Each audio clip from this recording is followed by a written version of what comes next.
South Korea is nurturing a fast-growing herd of unicorns. Here is how they do it. With more funding pumping in South Korea, the unicorn scene is accelerating. Korea_unicorns. Last December, the South Korean bio-venture fund Aprogen Pharmaceuticals became Korea's 11th unicorn, according to tech market tracker CB Insights. The firm that specializes in antibody engineering and recombinant protein engineering received $16.7 million investment earlier in the year from venture capital firm Lindeman Asia Investment, helping take its valuation over $1 billion. The rise of Aprogen temporarily made Korea home to the fifth-largest number of unicorn startups in the world, though Berlin-based delivery company Delivery Hero's blockbuster $4 billion purchase of Korean delivery service Baemin in December 2019 reduced Korea's unicorn total to 10. This still places Korea in sixth place behind the US with 210, China with 102, the UK with 22, India with 18 and Germany with 11. The growing number of Korean unicorns, and the blossoming of Korea's venture ecosystem the trend represents, comes as nations around the world look increasingly towards startups to provide fresh growth engines in the innovation economy. For investors, the emergence of Korea's unicorns demonstrates not only that Korea's has become one of the world's premier startup ecosystems, but also that excellent investment opportunities for late-stage investors exist if you're willing and have the local connections to make the plunge. A growing herd, now growing faster. Not only has the number of Korean unicorns increased, but over time they are also emerging at a faster rate. Korea's first two unicorns, e-commerce giant Coupang and mobile business platform Yellow Mobile, emerged in 2014. The next unicorn, L&P Cosmetic, did not emerge until 2017. In 2018, three companies joined the herd: game developer Krafton, fintech startup Viva Republica and Woowa Brothers, the operators of the aforementioned food delivery service Baemin. In 2019, no fewer than 5 Korean startups attained unicorn status. Motel booking service Yanalia and e-commerce platform We Make Price became Korea's 7th and 8th unicorns in February and April, respectively. Cosmetics firm GP Club became number 9 in June. In November, the online fashion platform Masinsa became Korea's 10th unicorn on the back of a 200 billion Korean won $165 million investment from a consortium of global venture investors. And then Aprogen became number 11 in December. E-commerce rules.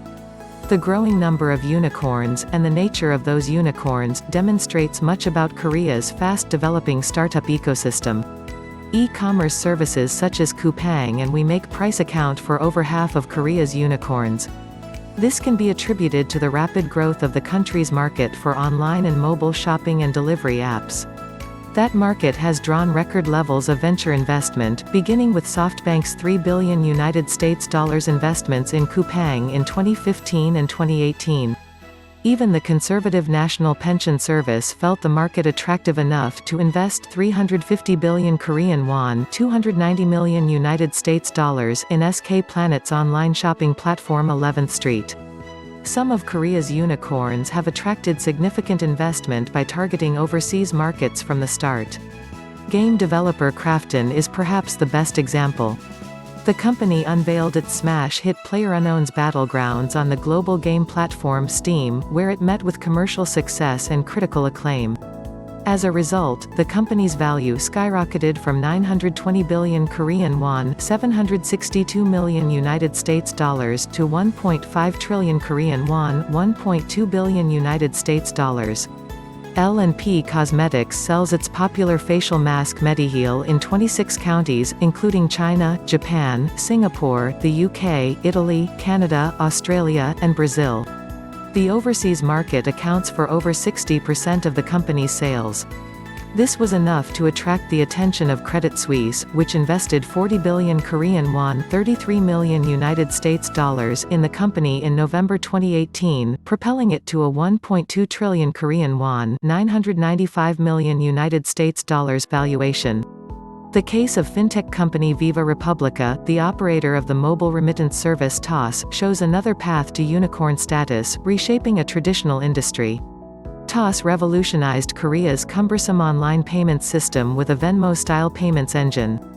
Now the company offers a wide range of 30 financial services from a single mobile app that pays ruthless attention to user experience, in stark contrast to the experience Koreans had dealing with banks. That kind of innovation drew the notice of U.S. venture capital firms Kleiner Perkins and Ribbit Capital, which invested $80 million in Viva Republica in December 2018, helping power them to unicorn status.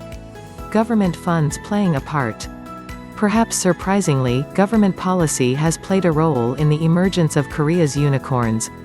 Since the launch of the Moon Jae-in administration in 2017, the government has invested 800 billion Korean won, $663 million in its fund of funds, to improve the venture investment environment. It allows the government to cultivate Korea's venture capital sector by investing in funds rather than investing directly in companies themselves. As of July 2019, 7 of Korea's then 9 unicorns had received funding from the government's fund of funds. The example of Yanalia, Korea's most popular hotel booking service, is illustrative. Yanalia became Korea's 8th unicorn last year after a 50 billion Korean won, $41 million investment from Singapore-based booking platform Agoda. Prior to that, however, the company received 8 billion Korean won, $6.6 million in investment government fund of funds vehicles in 2016 and 2018. This fueled the company's aggressive expansion, including acquisitions of hotel booking service Hotel Now in 2016 and leisure activity platform Leisure Q in 2018. We Make Price, too, received an injection of 10 billion Korean won, $8.2 million in 2015, which is used to hire 1,000 new employees and improve its price competitiveness. And Krafton credits sizable investment from the fund of funds for giving it the breathing space to develop PlayerUnknown's Battlegrounds. An official from the company told the South Korean daily Dong-A Ilbo that game companies make little money during the long game development period and that fund of funds investment provided the momentum for future growth. Success has bred success, too.